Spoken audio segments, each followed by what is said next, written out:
Welcome back to Cinema 7's coverage of E3. We were up pretty late last night talking about everything that went down Sunday, and I posted the video, so if I sound like my voice is a little hoarse or anything, it's probably because I'm not fully awake yet. So, excuse me for that, but Josh is here from Nerdvana, covering it with me again, and we're talking about the Square Enix. How do you say it?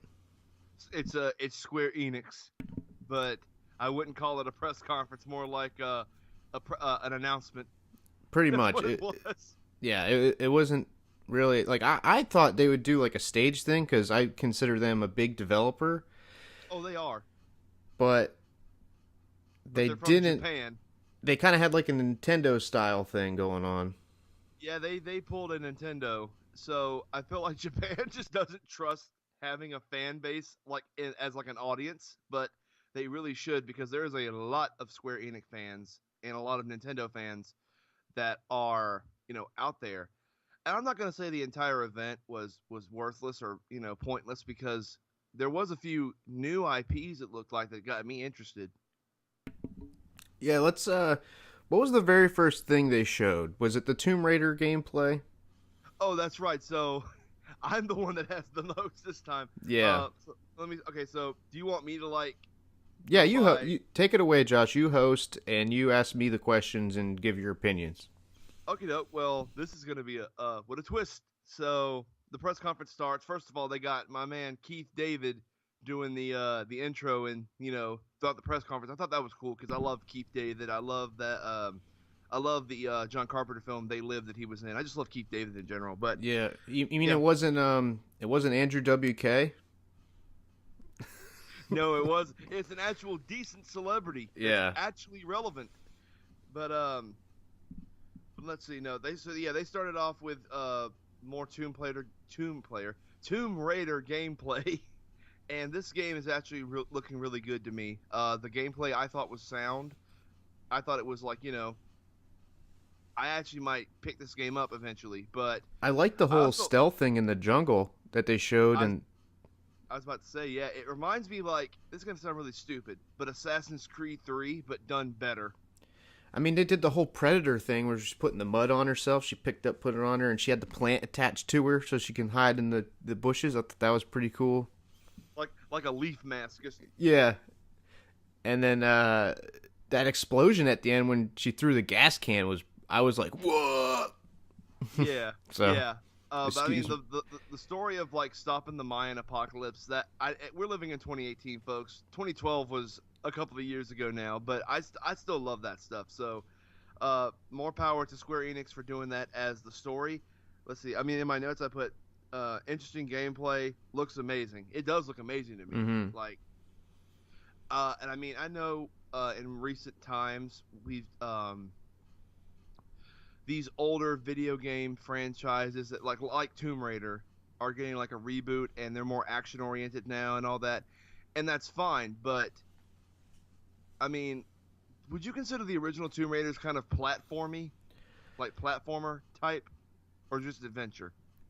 A little mixture of both, but it's that I feel like the original Tomb Raider was more along the lines of like an adventure game, but maybe like kind of like the Spyro game because you could like to compare the way you can run around and go over here or go over there.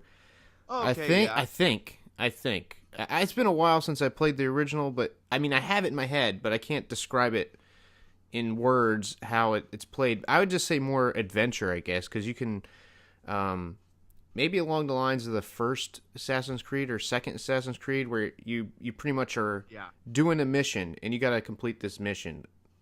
Because I remember in the beginning of the game, you're in your mansion and the butler's following you around and you got to do something there, and I don't remember, and I'm getting lost in the mansion. So that was kind of like free roamy, but then I had to do something, and then You could lock the butler in the freezer. oh really? Yeah, you could let him follow you to the freezer. You just close the door on him. Oh my god. Yeah, I didn't play much of it, but I've known people who really love Tomb Raider and stuff and the older ones, and I would say it's more adventure. I apologize if I got it wrong with the Spyro comparison, but I think you might know what I was going for with the. Well, yeah, because I know Spyro better than anyone, and I'm actually hoping to see him at Sony's press conference today because um, I've said this before. I made an entire post about it, honestly, when Spyro was announced. Just a quick tangent about Spyro, and I'll probably go into more detail about this for PlayStation's press conference. But Spyro was the first game I remember owning for myself. That and Croc.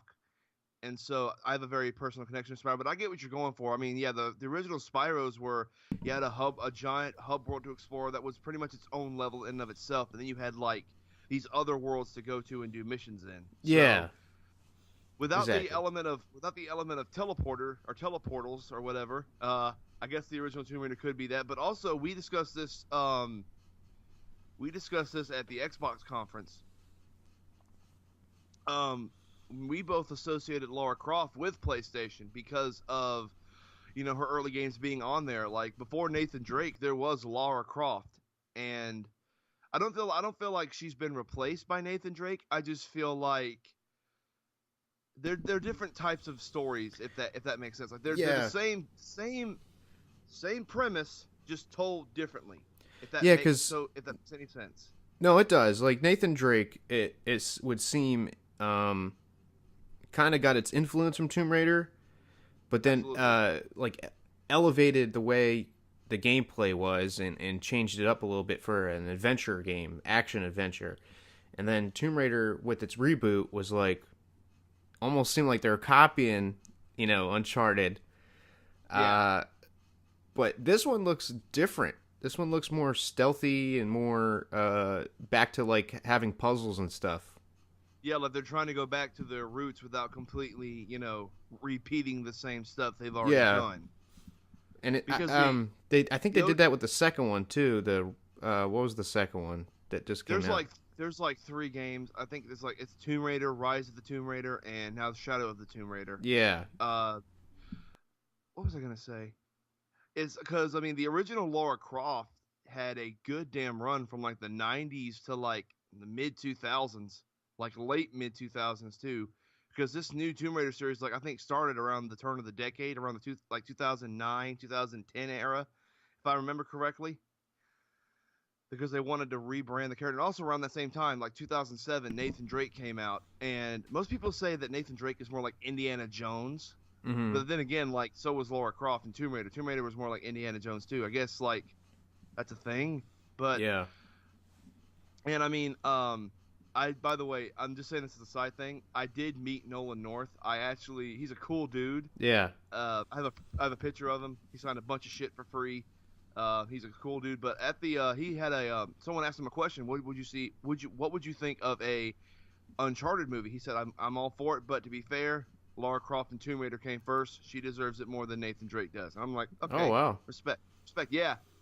I saw him when we went to New York Comic Con. We saw the Twisted Tunes thing where they read the scripts of like a movie but in character voices.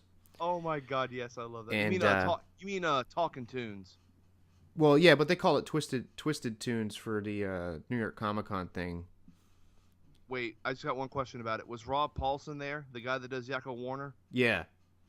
I'm pretty sure it was an episode of his podcast, Talking Tunes, on Verve, because that show is. They did Ghostbusters, the reboot. It was pretty funny. It was pretty cool, and I think what's his name that played Nathan Drake? I think he stole the show. Like he pretty much was the best. He got into it too. Like he was. Oh my god, it was amazing. Nolan North. The best thing about him is he's just a giant fan like us.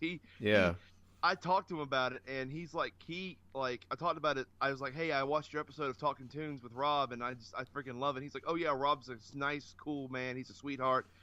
He has like Maurice LaMarche, aka the Brains, number on his phone. He's just like, like I'm just like sitting back in my chair, and I'm thinking about it, like, oh my god, I have Stan Lee's phone number. Yeah. Is that what he said? He actually said that shit. I died laughing. He was like, yeah, I can't believe I have Stan Lee's phone number, It's just like, one of those things. Mm-hmm. What was the next game? I know they showed Final Oh Fantasy yeah. 14 DLC. They showed the next thing was Final Fantasy Online. Um, they introduced a new expansion called Moonlight, and also they are crossing over with Monster Hunter World, which I think is interesting, Yeah, to that's say the least. that's going to be interesting for the people who are fans of both. Oh, absolutely. Because I mean, if fucking Final Fantasy and Assassin's Creed can cross over, anything can cross over with Final Fantasy at this point. Yeah.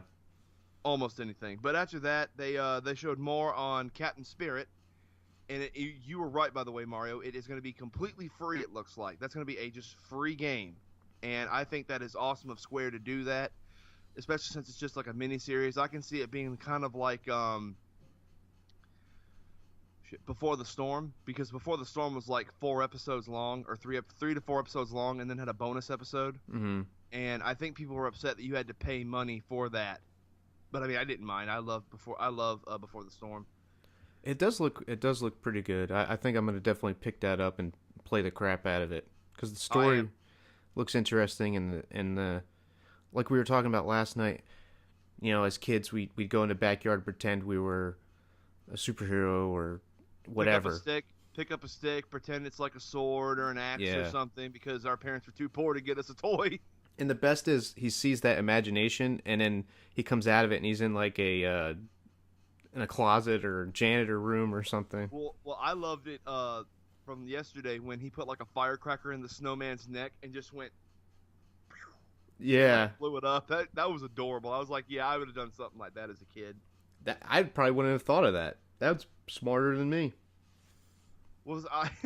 They showed Did have, what else did they show? Dragon Quest, so yeah, there's a new Dragon Quest 87. game coming. So many Dragon Quests.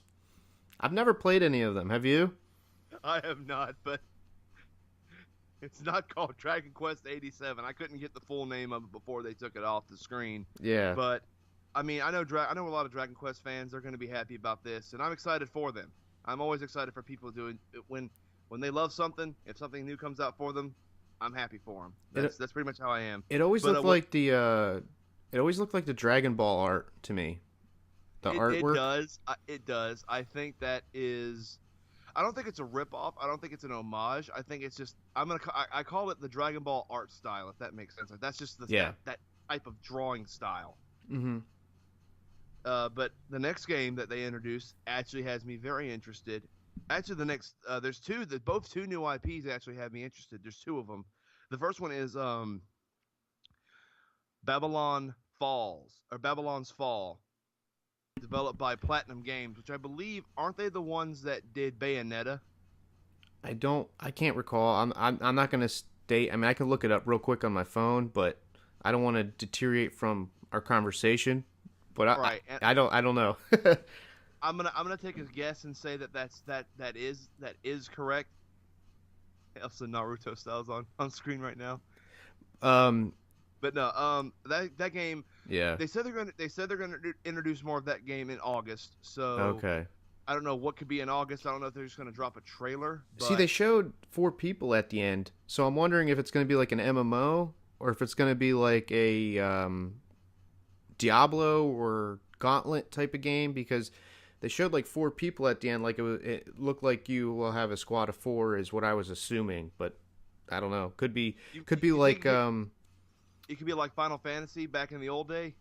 yeah, or it could be like Dragon Age Inquisition or something maybe.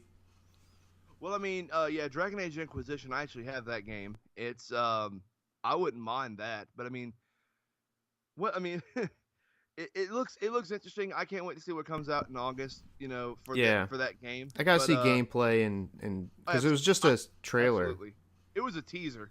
Yeah. If anything, it was just a teaser. But I mean, hey, they got a new IP. I'm happy for Square. But Square normally, like, what do you know? Square to me is known for JRPGs, obviously, and like turn-based action. They've recently done the free-form attack stuff like in Final Fantasy 15 and this new Kingdom Hearts game. But mostly for the longest time, it was like turn-based RPG style that they focused on. I agree with Square. that. I mean, when I think Square Enix, I think the first thing that comes to mind is Final Fantasy. And for me, it's Final Fantasy, but it's also like games like Chrono Trigger, which is a Mm-hmm. beloved Okay. fan favorite game that also has turn-based style in it. What else did they show? Let's see. So they showed again. They showed Near Automata on Xbox again. That I'm Yeah. happy for that game. They showed Octopath Traveler. I I may be fucking that name up because I again might my have missed phone's it. autocorrect. Oh Yeah, no, no, I that seen game. that. I seen that. I seen it. It was like the Golden Sun looking game almost. Yeah, Yeah. yeah.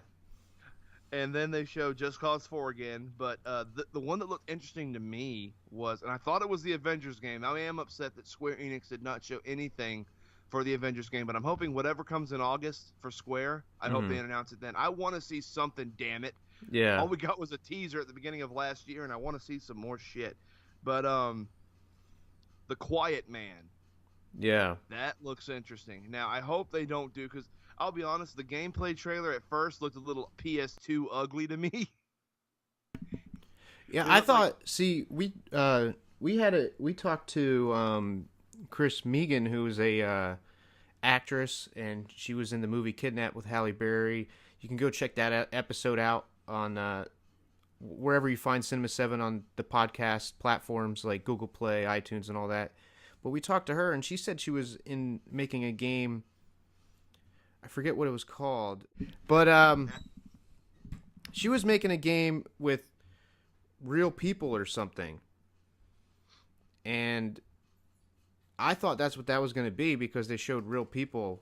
You know, it was like yeah, a live action looking trailer, and then it just switched to game graphics, and it looked like Yakuza or something. I don't know. it looked like those graphics were not all the way finished. Like that looked like early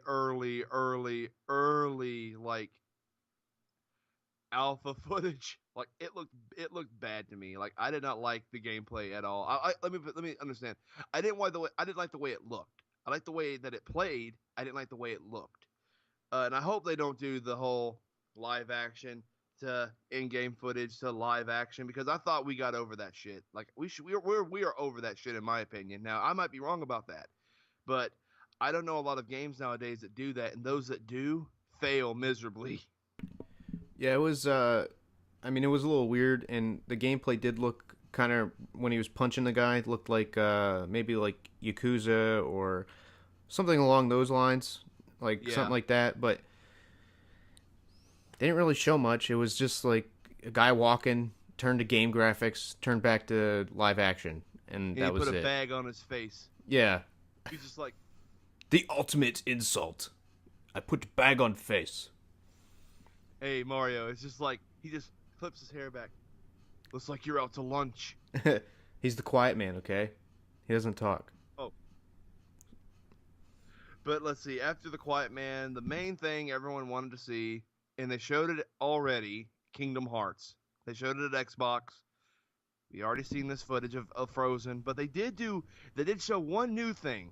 I paid attention. They showed one new thing. Well, first of all, it comes out January 29th, but there is a Ratatouille world.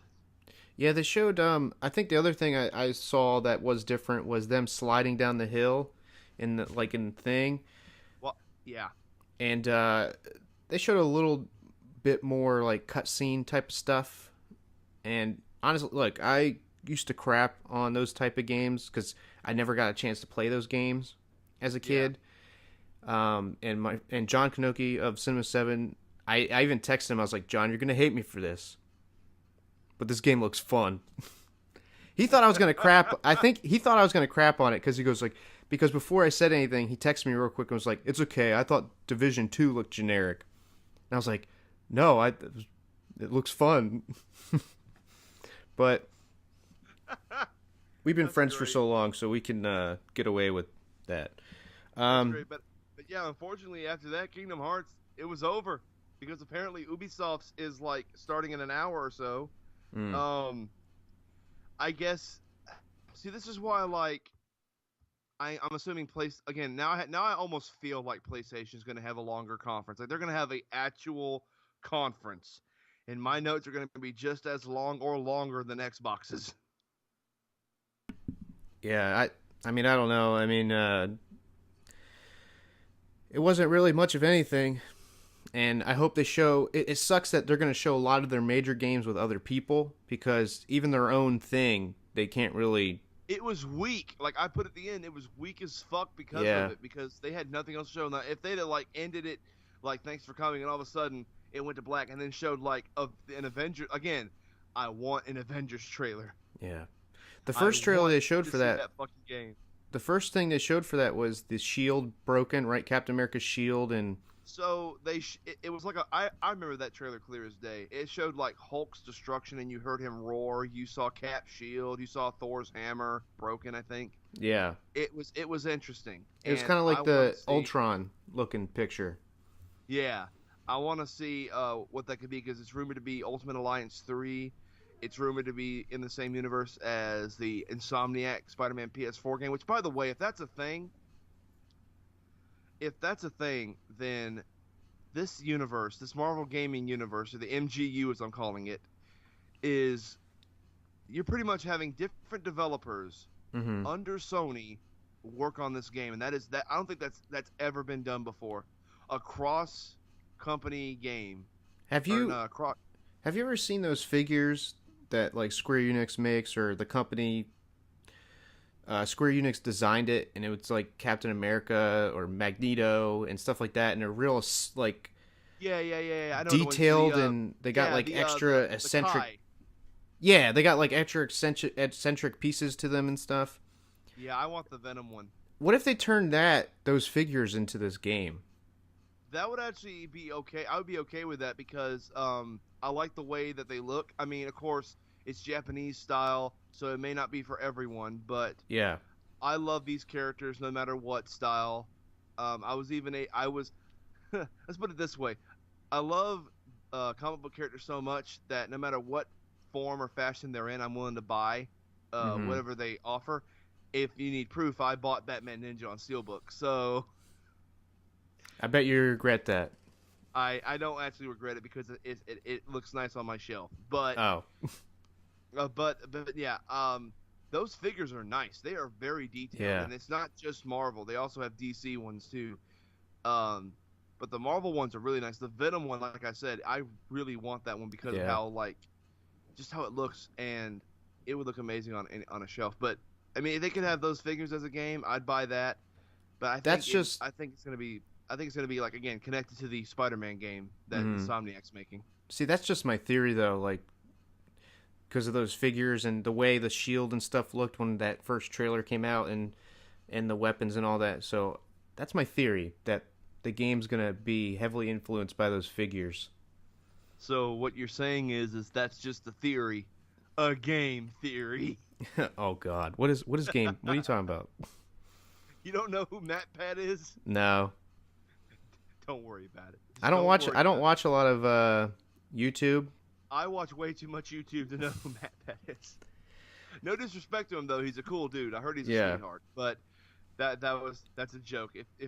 If any of you Cinema 7 followers understand that joke, please let Mario know in the comments. Yeah. So, I think we're going to wrap it up. There's not much Yep. more we can really talk about. It wasn't very long. Nintendo style for sure.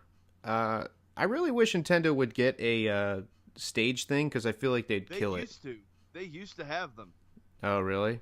Yeah, back in like the early days, like I'm talking about, like, again, when I first started watching E3, Nintendo, Xbox, and PlayStation all had stages, and Bethesda and all of them just gave them their games to show on their stages. But now, Bethesda is so well known and beloved. Square Enix has been well known and beloved, and Ubisoft the same way, that they've started their own press conferences. Mhm. EA and Ubisoft have always had one though. It's okay. So back in the day, the lineup was like EA, Ubisoft, Microsoft, PlayStation, and because Nintendo is the longest running game, company, Nintendo.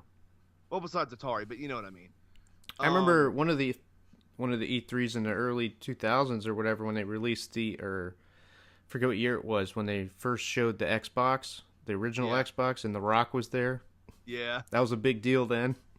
dude, that was like a big ass deal, because around that time in gaming history, like Sega had just folded, Nintendo and Sega, after the bloody war of the early to mid '90s, they finally shook hands. PlayStation came out with Crash Bandicoot, and like just gave them the bird. Like, oh no, this war ain't over yet, son. Like a Smash game, a new enemy approaches. And then Xbox literally came out of nowhere, and was just like, oh yeah, by the way, we're in this now. Hi. Yeah. I don't know if I can bleep the finger out, but you're gonna have to control that next time, Josh. My bad, man. No, it's okay. I try to have as much of a filter as possible. I mean, you're animated. It's okay. But I was gonna say this. Do you want to try to go over what could be shown at Ubisoft and PlayStation, or do you want to do like a predictions thing, or do you want to just wrap it up?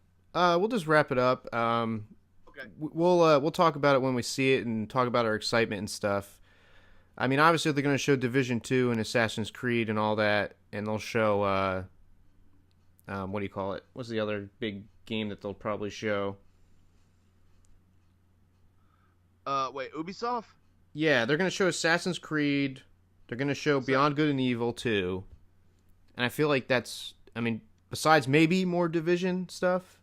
Yeah, more Division and maybe Rayman. Another Rayman? I mean, when did Rayman Legends come out?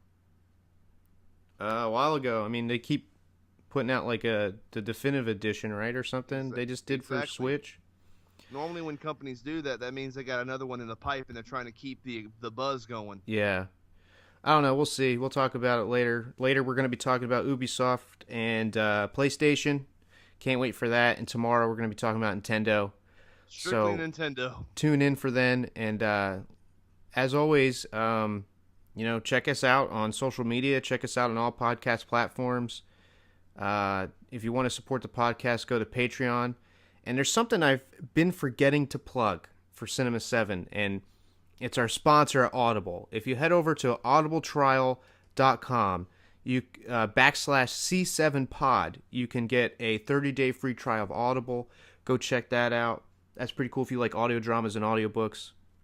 Again, it's audibletrial.com /C7pod, and you get a 30-day free trial. You get a free credit towards any audiobook or audio drama you want.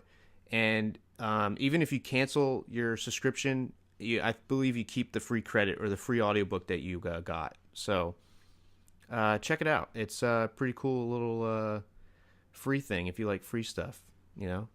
Everyone likes free stuff. Exactly. And like I said, if you want to support us, go to our Patreon, patreon.com/cinema7, and look us up on social media. Also, check out Nerdvana on Facebook. Josh right there, Nirvana channel. And I want my _NTV for not only Cinema 7 streams, Mr. _Piggy93 streams, and whenever Josh streams Destroy All Human, because he also is going to talk to you. He like, it's crazy. He interacts with you. It's really cool. The other day he was talking to like 15 people. It was amazing. I went back and looked. It was actually 20 people. He was talking to them all. He's engaging with them all. So he's not like one of those Twitch streamers. It's like, what do you mean you want me to explain how the game is? Just watch me play. You know, Josh is going to interact with you. Josh is going to talk to you. Josh wants to be your friend. I'm a very open, happy person. It's just I don't know internet culture that well. So if you like say a certain phrase or something, I'm gonna probably be like, I don't know what that is. Okay though. But yeah, no. I will be streaming later today. I'll probably be streaming after Ubisoft's press conference. After I take all my notes, I'll probably start streaming then. Is Jared streaming tonight? Is he gonna be playing Yu-Gi-Oh? Y'all are supposed to be doing Yu-Gi-Oh Mondays. I know. And once I buy the game or download it, is it free? Is that Yu-Gi-Oh game free, or do you have to buy it? I have no idea. But until later. Find out. Until later. Peace out, guys.